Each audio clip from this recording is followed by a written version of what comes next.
Hi, welcome to Dance Brain, where we talk about the beauty of partner dancing, and I'm here with Kalann again. Hello, Kalann. Hello, hello. How we doing? Doing good. How are you? I'm okay. So we're here with Kalann to talk about some deeper topics about dance, getting in depth with Kalann about his thoughts on certain topics, and we'll get into it right now. So the first question I wanted to discuss with you is, what should the goals of a new dancer be? What should be the kind of milestones that a new dancer should hit? What should be the mentality? Yeah. I love this question. I feel like the goals for a new dancer kind of mirror, I think it's the goals for any hobby or any activity or discipline. Humility is one, and it's really important that you keep a level of openness to input. I think there's an openness that if you keep all throughout your journey, you continue to grow as exponentially at the end as you do in the beginning, right? And I think that looks like keeping a core belief of I can always learn something from someone, no matter who that person is, even if it's something like an example of what not to do. Keeping this attitude of, oh, I can learn from everyone. I can learn from everything. The second thing I'd say is to remember not to take it so personal. I think that sometimes we can dive in so quickly, and then we begin comparing ourselves to others, and we start looking at like the champions and the people who are at the pinnacle, and we're like, oh, it's been 3 weeks. Why can't I do that? And it's like, well, you got to give yourself a little time, you know? I also think it really helps to actually look for people who are kind of in the same place. Having peers in something gives you support.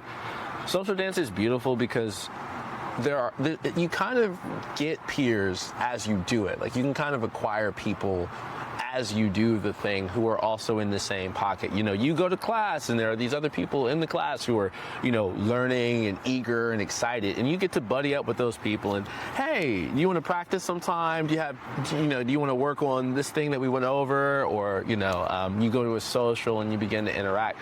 I think finding your tribe, finding your people is one of the best things you can do at the beginning. And then I think the last thing I'd say is figure out what you want from it and what's going to be a good night for you. Yeah. I think when I first got into it, especially starting from, because I started in salsa, like I always say that that's my start, even though technically it was Lindy. And when I first got into it, I think my goal was just, I wanted to learn as much as I could. I wanted to absorb as much as I could, and so I did that, and I was probably spending too much time doing it. Like I was in class watching salsa videos when I probably should have been paying attention. I was like, oh, this hand goes to this hand. But it helped me get to a point, and then my goals changed as I got more experience, So yeah, really, of all of those things, I think the most important is the peers and the humility. I'd say those are kind of equal. I like all those points. Yeah. Like starting on the first one, being open, right? Yeah. Being open to doing those drills that don't look fancy. Ooh, oh my. That don't look like the dance you're doing. Yeah. Or being open to learning about music. Yeah. And sitting in a class and just learning about the music of the dance. Being open to meeting people and practicing with people of all levels. Yeah. I think actually you mentioned the word drills. If there was one thing that I could just take from wrestling into everything else, is drilling. High-level wrestlers drill. You can learn all the moves and you can learn the techniques and the ideas and the principles, but drilling puts it in your bones. And I think because often we're dancing as a hobby or as an outlet or for expression, we don't think about it in the same way that we might think about a sport or, some kind of competitive something. But drilling gets it in your bones, so you don't have to think about how to do it. You just do it. Your body just remembers how to flow. And what often happens is, because you've drilled something 1,000 times, you can find it anywhere. Meaning you can think 5, 6, 7 moves ahead without having to think 5, 6, 7 moves ahead. You just find yourself in that place. So it really sets you up for success. Even though it's not glamorous, it's not always the most fun thing to do.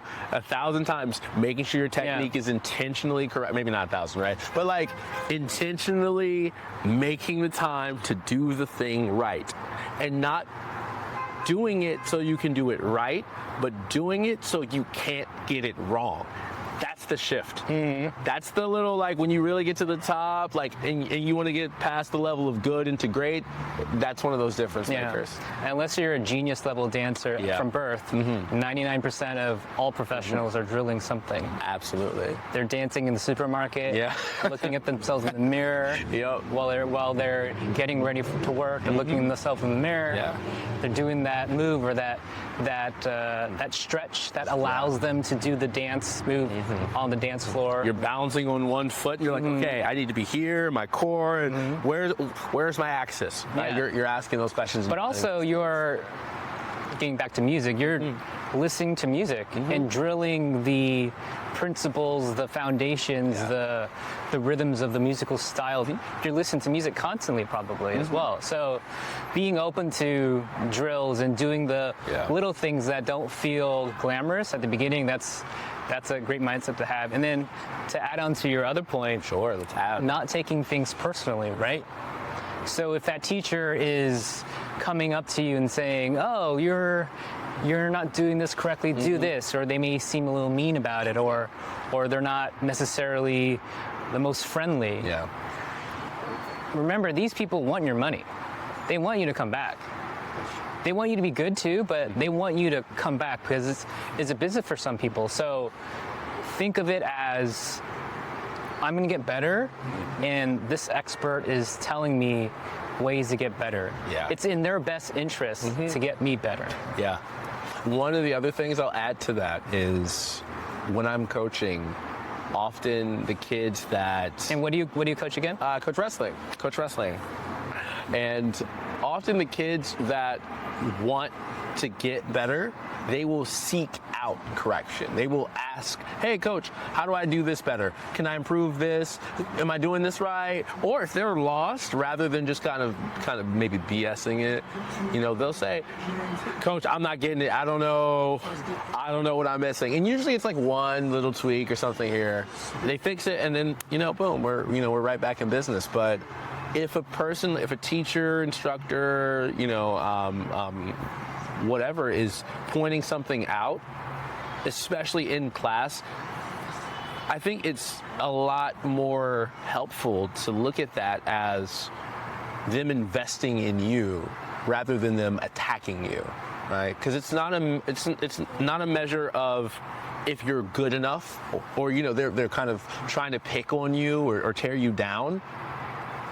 I think often, again, they want your money. They have a vested interest in you improving.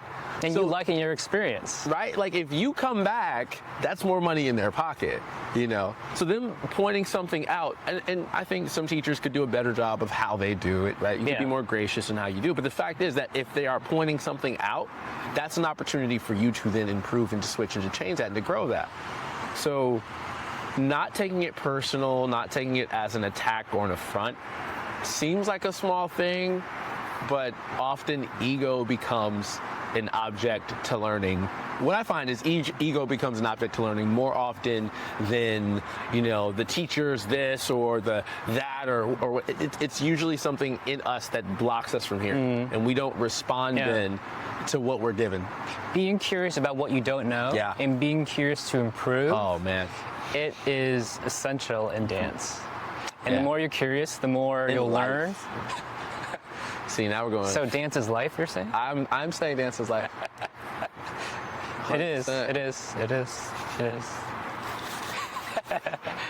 And then adding on to your other point, community, right? Yeah. When you're a beginner, novice dancer, community is super essential.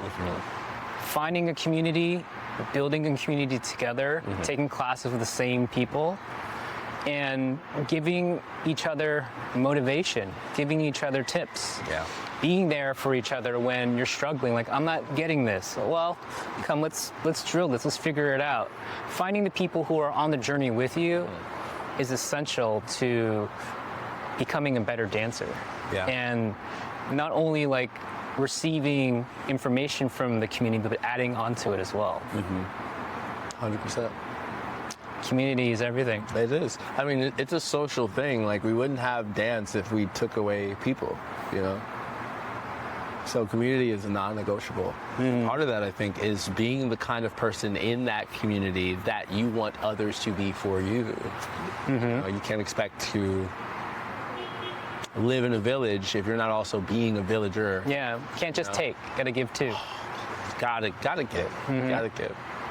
And it's more fun to learn a challenging skill together, right? Yeah, I'd say so. And yes, you can Google or chat GPT tips on how to learn salsa in Los Angeles or whatever, but you're gonna get the real information from the other fellow dancers who are in the class, who are going to the socials like you. They're gonna know, oh, hey, this dance shoe, it works for me.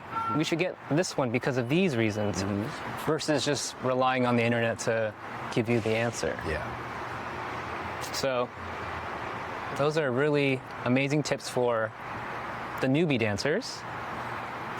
Now, on the opposite end of the spectrum, what should be the mindset of the more advanced dancer in the scene? Yeah. Or maybe what are the mindsets of the advanced dancers in the scene? Ooh, that's and a good question. what should be the mindset? Yeah. I have thoughts on this.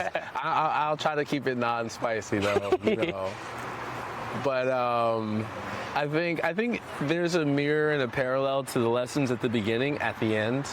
Because the principles are the principles, right? At the beginning, you're introduced to the principles, and then you learn a lot, and there's this point, I think, where you learn all the other sort of secondary, tertiary things.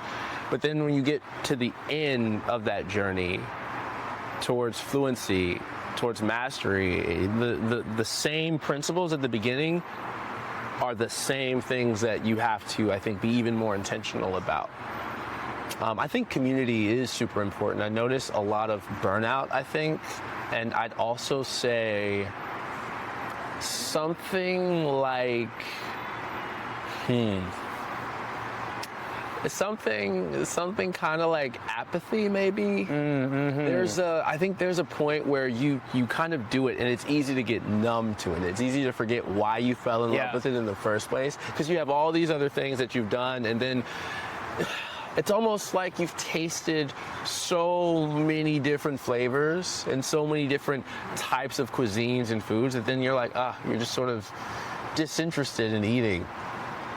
And I think for that, it's good to take time away from it. It's good to take time away from the thing. Fast a little bit, you know? Yeah. And coming back to it with the humility or the understanding that this is something we get to do. This is not something we have to do. I think it kind of shifts how we approach it a little bit. Because at the end of the day, maybe you're not dancing with champions every night. Maybe you're not, you're not at a social where everybody is like, 10-star this or that, which is really ironic for reasons I won't get into. But we get to do this. And ultimately, the dancing is just a medium for human interaction. There are other things in play, don't get me wrong, right? It's a place for energy or for deep connection or for all these other wonderful things, right? But at the end of the day, this is about human connection. And like that, keeping that at the core, remembering that all this other stuff, the drama or all that stuff is just stuff. Yeah. This is not that serious. We get to do this. This is something that this is a privilege. And at some point we won't be able to do this. And we won't, especially to the level that we might have once been able to do it. Mind and body may not be the same. Things years go on. Life happens. I mean, there's so much uncertainty in life. So kind of taking a step back, I think, is a really healthy thing for some of us who've been in it for some time. Yeah. And I say this as someone who I've gotten to that point where I'm just like, okay, I'm going through the motions. I'm not really enjoying this. What's up? And usually it's a me issue. It has less to do with the environment and a lot more to do with me and what's happening inside. So I have to deal with that. If I don't deal with that and then I go, I'm then projecting what I'm feeling inside onto other people, and that energy is felt. And then, funny enough, I'm not having as good of dances as I used to have. I'm not getting the same kind of response to that. I'm doing all the same things, but my energy or my intent is different. And I think, especially with fusion, social dance in general, but especially with fusion, if your intent is off, everything else is off. That's life. Oh, we're getting deep. Yeah, as a beginner dancer, right? Let's say you're starting off as a beginner. 9 out of 10 dancers are probably better than you. Yeah. It's easy to feel humbled and not easy to feel confident. But then when you're an advanced dancer, let's say 9 out of 10 dancers you're better than. It's easy to feel really confident, harder to feel humble, like you were in the beginning. And people who are advanced dancers, they feel burnout because, oh, no one here is at my level. I can't do the things that I want to do. I have to dumb down my dance to appease everyone else so that they can feel better. But where is my cup getting filled? And a lot of advanced dancers will get their cup filled in other ways, right? Organizing, DJing, teaching, doing practices. And I think those things are important things if you've gotten past a certain level of mastery to give back in those ways. But it's also important to remember that at some point you were a beginner and others were, quote unquote, donating dances to you. You know? So it's your time. So part of being an advanced dancer, if you want to give back to the community, is, hey, now you have the wisdom. Share the wisdom with the village. Exactly. And you're an elder. Eld. Eld's a word, right? You know? You gotta... So advanced dancers, they have a complex situation as well. They're dealing with burnout. They're dealing with pressures of maintaining their status as being good. And because of that, they may only want to dance with other advanced dancers so that they can do the fun things to show off their dance status. Because at some point, your reputation's on the line too, right? Oh, look at that person. That person is still a good dancer. I want to dance with them. Versus, there could be a mindset of, oh, this advanced dancer, they're just doing basic things with the beginners. I thought they were good.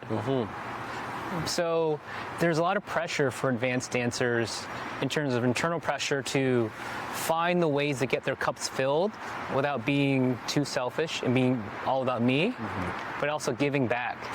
It's a hard balance. It definitely is. But it is a balance. I do think there are the times where, you might need to have a night where you just dance for you. And it's easier, I find, to go to places where you're less known or where your reputation matters less, so that you can then kind of dance for you without the pressure or the expectation from, I think, the familiar. But you do have to find that balance, and I think it's important that we check in with ourselves, but also that we have peers who are at the same level or are experiencing the same things that we're experiencing. You have that lateral support. You have that, hey, look, I'm really feeling, I just need a good couple dances. Or maybe, hey, look, I'm gonna take a step back because I just feel X, Y, and Z. And knowing that, oh yeah, I'm feeling that way too. Knowing that you're not alone in that, it's validating, And there are dances that advanced dancers can have, not all the time, but with non-advanced dancers, where the advanced dancer can still have a good time, can still showcase their skills, and it's kind of a different skill to dance well with a new dancer than dancing well with someone who's already good. If you can look great with a beginner, your level of dancing is probably really, really high. I would say so. I think it's a fun goal to have, a fun little challenge to dance with the beginner and have a goal of making that beginner dance at a level higher than they would have otherwise.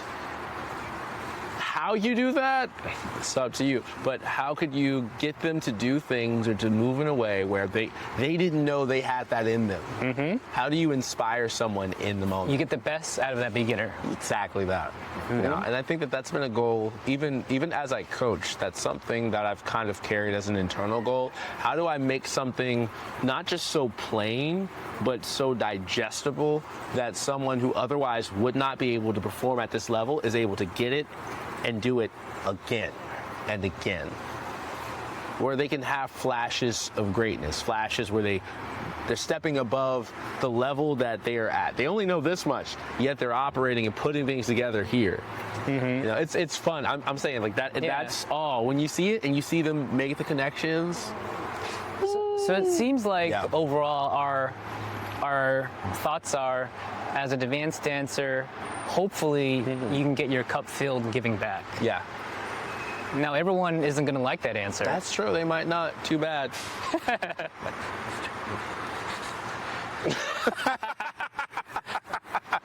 No, but you know, I will say this. Just like we're sitting under this tree, that's right, we're going metaphors. Just like we're sitting under this tree was a sapling at some point, right? Because this tree is rooted, we now have shade. We weren't here when that tree was a sapling and was growing and was adjusting, was getting there, but we are able to enjoy the shade. Just like when we got into dance, most of us were sitting under the shade of those who came before us. And even if you may not want to, I think it's irresponsible to think, oh, I'm just going to grow, I'm going to learn, I'm going to get this big and then not pay it forward. If you care about the art, the craft, whatever it is, whether it's wrestling or it's skiing or foiling, or if you care about the thing and you want it to grow, are you intent on seeds becoming trees? Like, if you care about it, you should care about reproducing. Otherwise, I'd say I don't know if you care that much. Yeah, whether someone likes it or not, the advanced dancers in the scene represent the dance. They're the postcard to the new dancers who are seeing the dance for the first time. Someone may see you dancing that dance for the first time and be inspired, like, oh, that person is great. Yeah. And I like this dance. I like the way they move. I want to dance. So there's a responsibility there.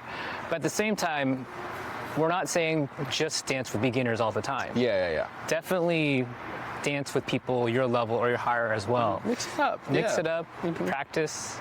Because you also don't want your skills to atrophy. Correct. Like, you don't want the things that you've acquired and built, you know, to expire. So you do have to continue to work at it. And that's where it's a balance. Sometimes I think you have seasons where you're working on your own self and seasons where you're being intent to help cultivate beginners. I think it's both those things. But knowing where you're at and kind of what you need or what you have capacity for requires checking in and knowing where you're at. The scene won't grow if all the advanced dancers only think about themselves. But also, the scene won't grow if all the advanced dancers are only giving. Yes. So there's the balance there that needs to happen, and everyone, luckily, if the scene's big enough and there are advanced dancers with various levels of motivation, then if you contribute whatever you can and contribute, it should be good enough. Yeah, I'd say that.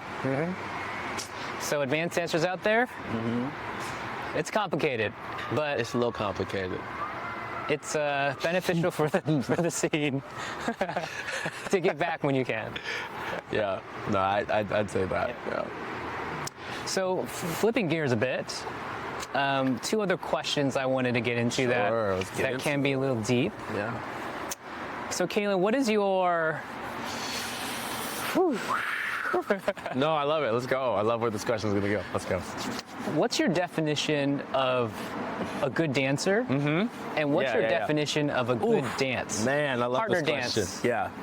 Oh, man. I was just having a conversation with someone about, I think, the X factor outside of the things Let's stick with dancer first. Dancer, specifically dancer. Dancers first. So outside of, like, you know, I'd say your basics, right? Your rhythm and musicality and timing and connection, all those things, right? Because those are things that are important. Learning the moves, all that stuff, understanding, you know, maybe the point or the why for the dance. Different dances have different metas. They have different reasons why they work the way that they work. the thing that I think is the most important, the number one, like, it's an attribute that you feel it within the first 5 seconds of the dance. You just know, especially as a lead. Patience. Patience. And patience goes alongside presence. Those are a both and. But the ability to sit in the music, to sit in the moment, and to just be there with the other person, rather than forcing or waiting or being in your mind or being somewhere else, being distracted, sitting in the moment, being present. Present in the connection, present in the music, patient. Wow, that is deep. Yeah. Very conceptual too.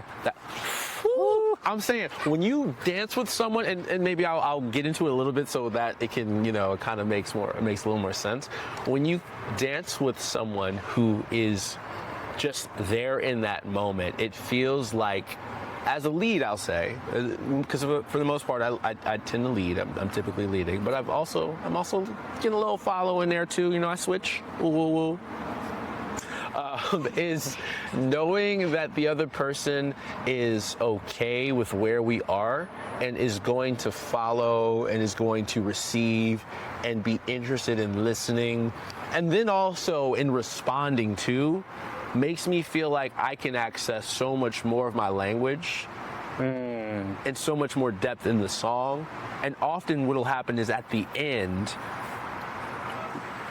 we'll look back on what we created and be able to appreciate so much more color. If you've danced long enough, you know exactly what I'm talking about. That moment at the end of the dance where you're just like, we did that? Wait, we did that.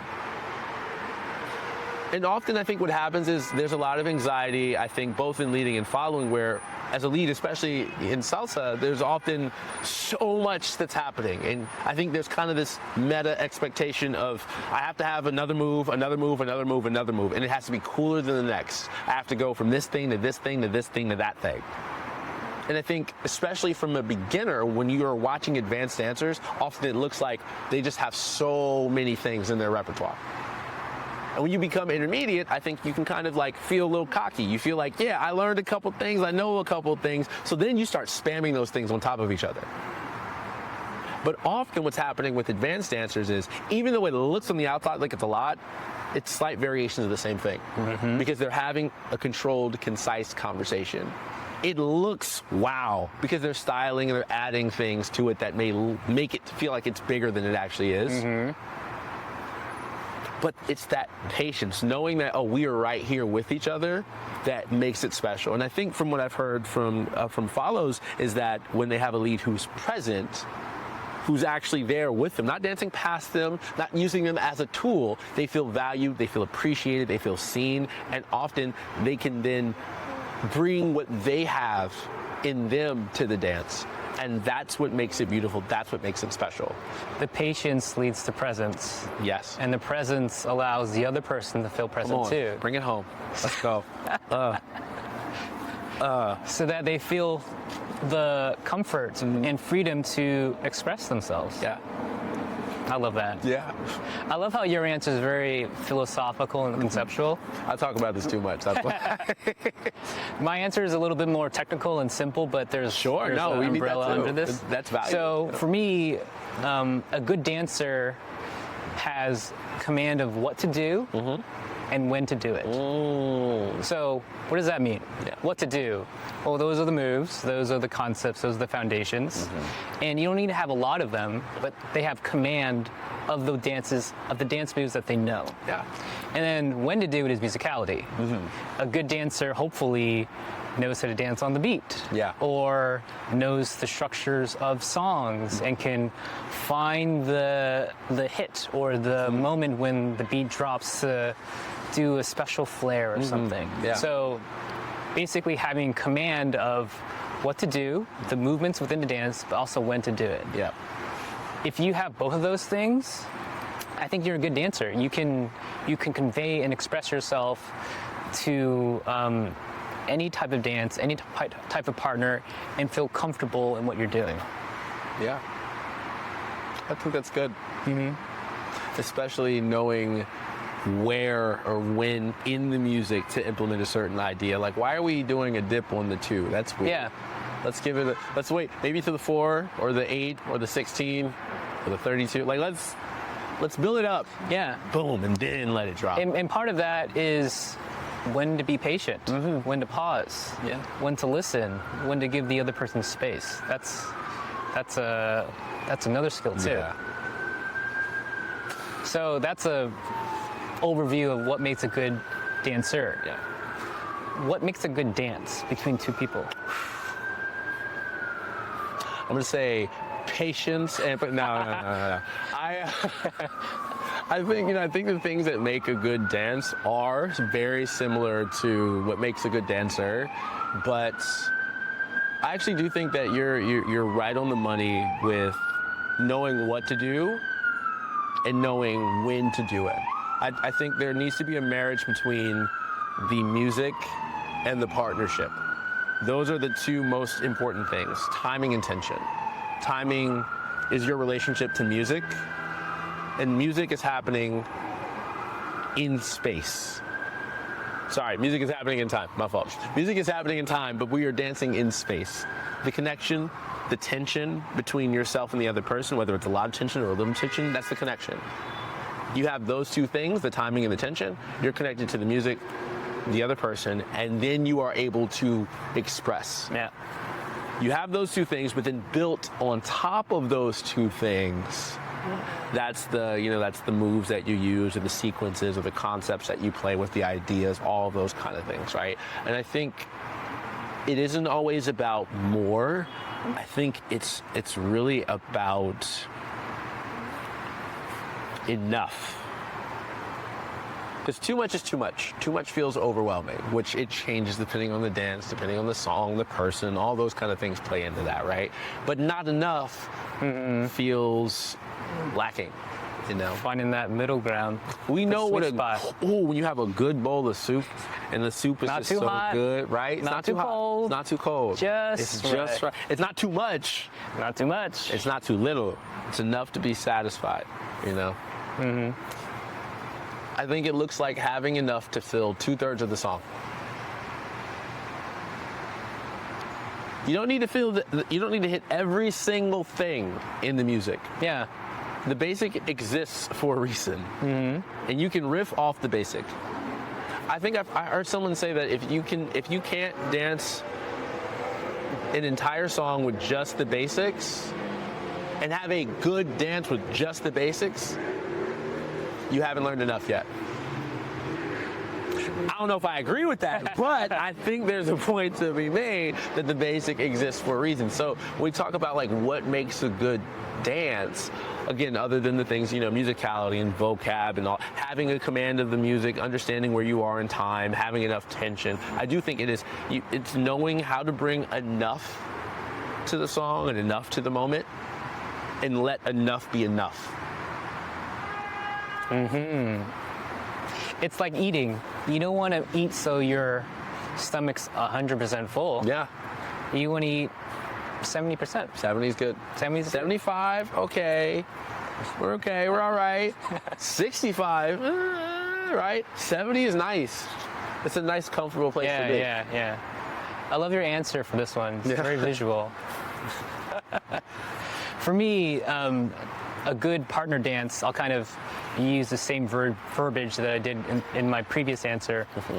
A good partner dance between 2 people is when 2 people are on the same page about what to do and when to do it. So for example, let's take fusion for example. Yeah. If a song plays, I can do some blues, West Coast tango, dance with someone. It could be awesome. We could be on the same page. We move in the same way. We hear the same song, and we're playing together. That could be a great dance. Yeah. But with another partner with the same song, we could just dance side by side. And if we agree that this is the dance that we're doing, and we're both hearing the music the same way, and we want to move the same way, we can just dance side by side and just isolate and just be still. Just and riff. dance small. That's a good partner dance too. So it isn't necessarily doing the fanciest moves or being someone who is moving a lot or showing all you can do, like you mentioned. It's about being on the same page with your partner. Yeah. And I think partner dance and partner dance events are basically games. We are here to play this game, and within the game of, let's say, a fusion event, there are other mini games happening, right? So you could be dancing with someone, and you're dancing big, very lyrical, and that's the game and the dance you guys want to do. Awesome. I could be dancing and I could be hopping the entire time with my partner. If that's the game that we want to do, and we're agreeing upon it, that's a great dance too. So it's basically finding the middle ground of being on the same page, but then also having the ability to know when to do it too, which is, again, musicality. Yeah. How do you train musicality? How do you train musicality? Both and. I listen to a lot of music. Yeah. I think that helps a lot because when you lift, and I listen to different types of music too. So I'm listening to different rhythms, different styles of music, which helps inform my dancing. Where, say, I'm doing Lindy Hop, right? But I've listened to a lot of reggaeton that day or that week.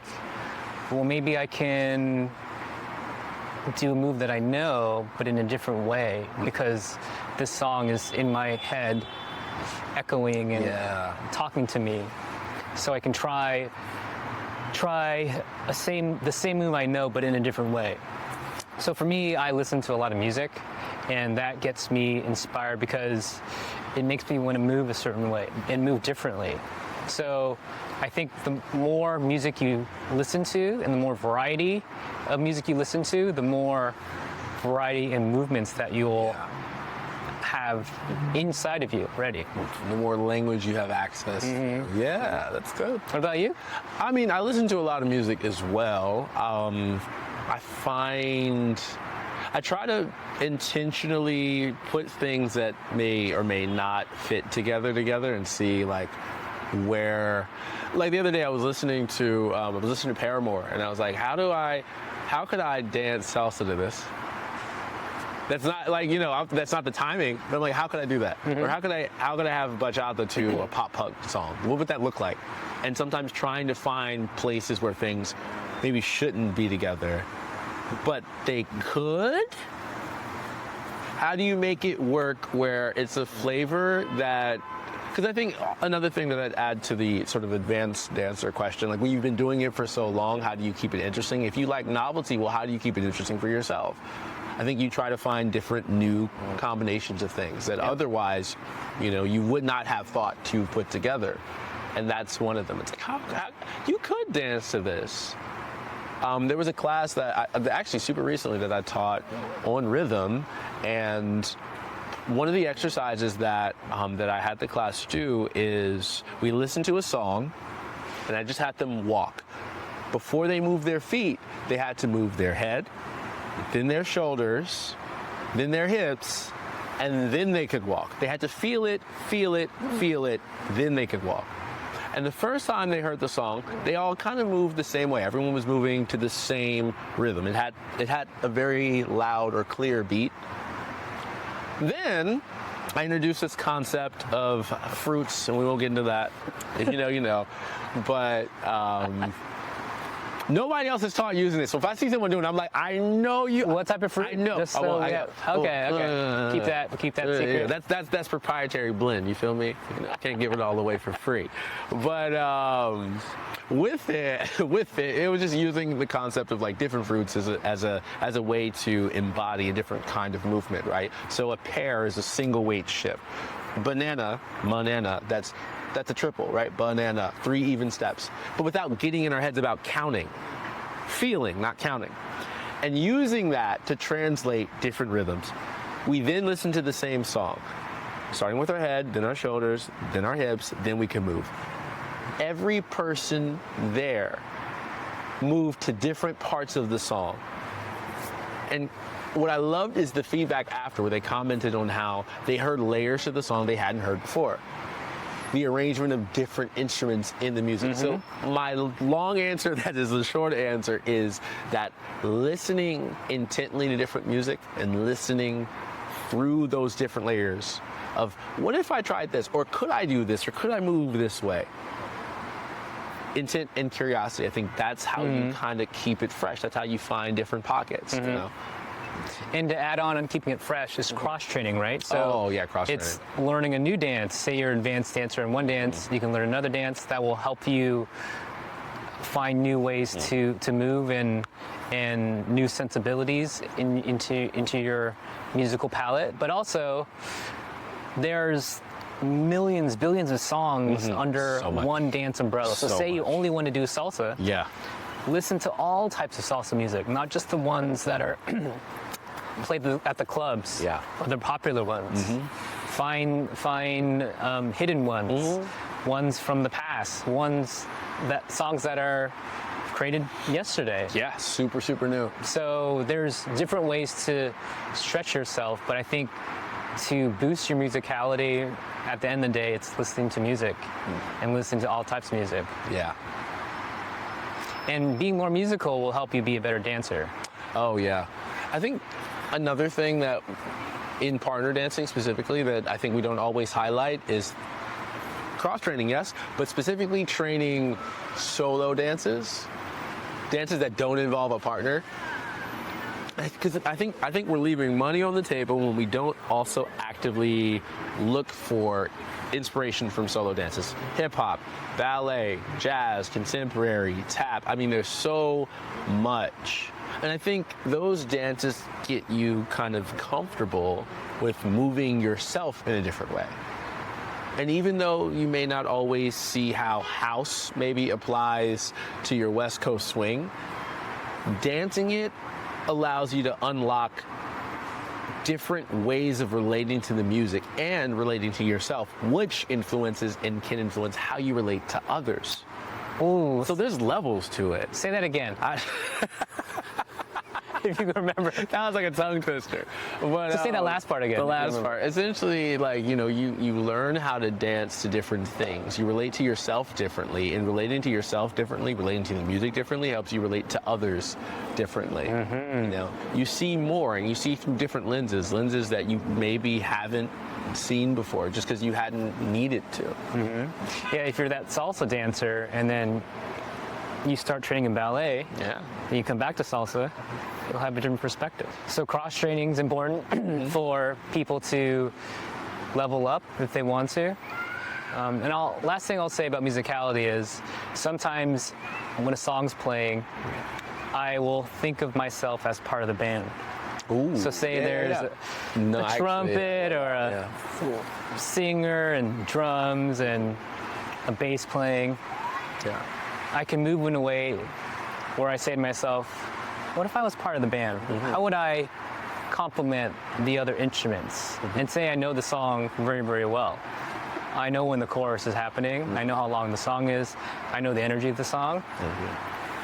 So I'll move and I'll try to encourage my partner to move in a way that is complementary to the song, whether it's like rhythms or energies or different types of syncopations or elongating things. So thinking of yourself as a part of the song itself can help you be more embodied in the song as well. Yeah.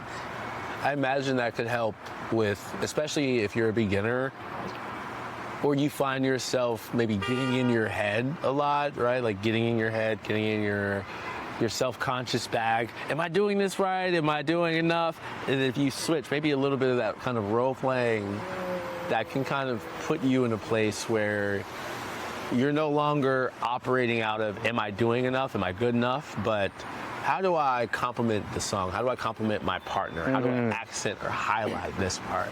That's really cool. I like that. Yeah. And then last thing about, like, because you mentioned it, you can think about role playing, right? when you come onto the floor and you have a certain song, maybe you want to dance like a lion, Yeah. dance like a jester, dance like that fruit that Kalann will talk to us about. You could dance like a pirate. So you can kind of transform yourself into someone who isn't you for a song, and see how that makes you move, how that makes you move differently, because you're playing a character, and you're not necessarily 100% your regular self. So that's a different trick to try to add to your repertoire if you're feeling stuck, or if you want to make things a little spicy. Yeah. Think of yourself as a fruit. Is it watermelon?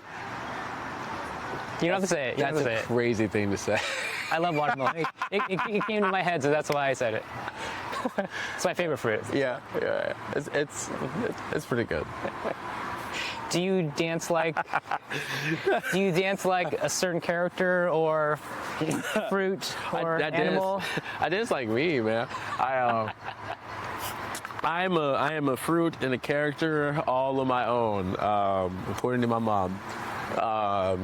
No, I mean, I think we can dance like other people, or like exaggerations of ourselves or parts of ourselves, and I think there's a part of me that, like, I dance different depending on what dance I'm dancing, and then within that, what person I'm dancing with, right? Like, I think because different people have different energies or different intents when they're dancing.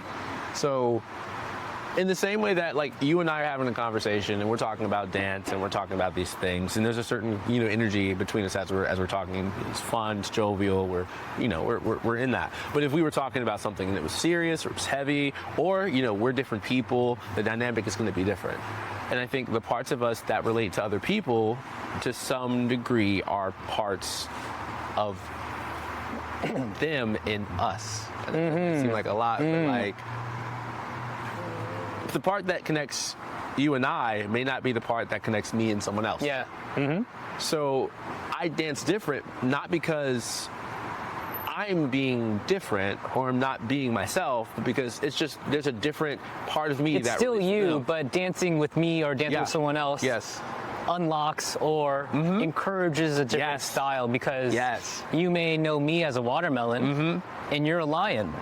And you can be, and then with someone else, you could be the watermelon, and they could be the giraffe. They could be the giraffe. That is. I see what you're putting down. That's well articulated. I love it. So there's different ways to try to make dance fun in terms of role-playing archetypes, thinking of yourselves as not only yourself, but you as the dancer version of yourself. And letting go to express yourselves in new ways possible. And I would say that this is mostly from the lens of, like, social partner dance that's for just connection, not necessarily for, like, competition or performance or things. I think there's crossover between those, but, like, that's the perspective, that's the lens that I'm kind of approaching this with. So I think there are some things that heighten or diminish depending if you're doing this because you're making money and you're on stage and you're performing. Like, you do want to be more showy, peacocky, those things, right? That's going to pay the bills. Like, it's not always about connection. If people aren't worried about this, they're worried about how does it look? How do you project? So. But in partner dancing, partner dance socials, connection's important, because you'll dance with 60 different people maybe that night, and you want to hopefully be able to connect with everybody. I'd say connection is paramount. It's maybe the most important, other than musicality or timing is the most important thing. And connection is something that is another deep topic, which we'll get into in part 3, hopefully. Ooh, part 3! Ooh. If you're interested, check us out on the Fusion Dance Podcast, available wherever podcasts are available. And if you're in Los Angeles, tap in with Fusion University. You can find us on Instagram at Fusion University. And please leave a comment. Tell Jason how great he is, because he's amazing, and it's good for the algorithm. So And maybe next episode with Kalann, we will reveal that fruit. Teaser. We could do that. Teaser. Okay, next episode we can talk about the fruit. We can go into detail about the fruit. Well, thank you, Kalann, for joining the podcast. Thanks for having me. And thank you all for watching this latest episode of Dance Brain, where we talk about the beauty of partner dancing. See you on the next episode.